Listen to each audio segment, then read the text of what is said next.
Good morning everyone, চলে এসেছি আমাদের পোলট্রি ফার্মিংয়ে। আজকের ডে 16। ফিশগুলো সেকেন্ড ভ্যাকসিন হয়ে গেল কালকে।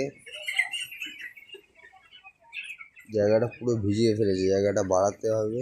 পাখিগুলো নিচে শিফট করবো দোতলার থেকে একতলায়।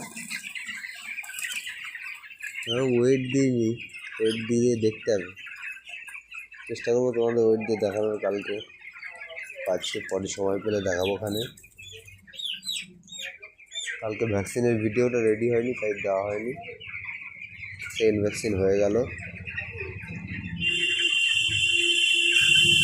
এটা ভালোই খাচ্ছে।